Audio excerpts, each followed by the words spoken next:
Hello friends, welcome back to my channel. இன்றைக்கி நம்ம கிச்சனில் ரொம்பவே சூப்பரான நெத்திலி மீன் குழம்பு மாங்காய்லாம் யூஸ் பண்ணி ரொம்ப சுவையாக எப்படி செய்யலாங்கிறத பார்க்கலாம். அதுக்கு முன்னாடி நீங்கள் நம்மளோட சேனலில் ஃபஸ்ட் டைம் பார்க்குறீங்கன்னா இப்போ நம்ம சேனலை மறக்காமல் சப்ஸ்கிரைப் பண்ணிக்கோங்க. இதுக்கு நான் ஒரு கடாயில் ஒரு குழிக்கரண்டி அளவுக்கு நல்லெண்ணெய் விட்டுக்கிறேன். எண்ணெய் சூடானதும் இது கூட சோம்பு வெந்தயம்லாம் 1/4 ஸ்பூன் அளவுக்கு போட்டுட்டு அதே அளவுக்கு மிளகும் சேர்த்துடலாம். இது கூட ஒரு 15 சின்ன வெங்காயத்தை நான் பொடியாக நறுக்கி வச்சுருக்கிறேன். இதையும் சேர்த்து மீடியம் ஃப்ளேமில் வச்சு நல்லா வதக்கி விட்டுறலாம். இது கூட உப்பு சேர்த்து வதக்கிக்கிறேன். அப்போ தான் சீக்கிரமாக வெங்காயம் வதங்கும்.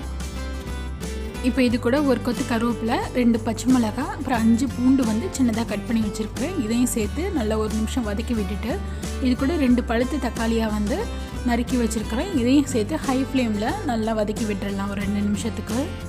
வதக்கி விட்டோன்னே இது கூட மஞ்சத்தூள் 1/4 டீஸ்பூன், 1 டேபிள் ஸ்பூன் அளவுக்கு மல்லித்தூள் சேர்த்து மல்லித்தூளோட இந்த ரா ஸ்மெல் போகிற வரைக்கும் நல்லா வதக்கி விட்டுடலாம். இப்போ இது கூட கொஞ்சமாக பெருங்காயத்தூள், அப்புறம் காரத்துக்கு தகுந்த மாதிரி மிளகாத்தூள் சேர்த்துக்கலாம். மசாலாலாம் நல்லா வதங்கினதும் ஒரு லெமன் சைஸ் புளியை தேவையான அளவுக்கு தண்ணியில் கலந்து கரைச்சி வச்சுருக்கிறேன். இதையும் சேர்த்து நல்லா மிக்ஸ் பண்ணி விட்டுடலாம். இந்த மாதிரி நேரத்தில் உப்பு காரம்லாம் பார்த்துக்கோங்க. எனக்கு கொஞ்சம் உப்பு தேவைப்பட்டுச்சு, அதனால் 1/4 டீஸ்பூன் அளவுக்கு நான் சேர்த்து மிக்ஸ் பண்ணி விட்டுக்கிறேன்.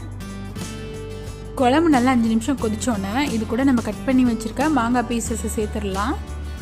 மாங்காய் சேர்த்து ஒரு 3 நிமிஷம் வேக விட்டோன்னே இது கூட நம்ம 3/4 கிலோ நெத்திலி மீன் வாங்கி வச்சுக்கிறேன். இதையும் கொஞ்சமாக சேர்த்துடலாம். நெத்திலி மீன் சீக்கிரமாக வெந்துடும்.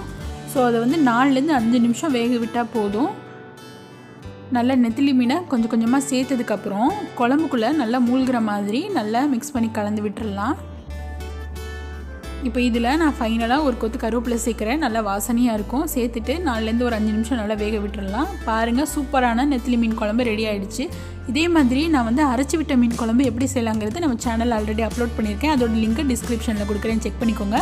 இந்த வீடியோ பிடிச்சிருந்துச்சுன்னா லைக் பண்ணுங்கள், ஷேர் பண்ணுங்கள், மறக்காமல் நம்ம சேனலை சப்ஸ்கிரைப் பண்ணுங்கள். தேங்க்யூ.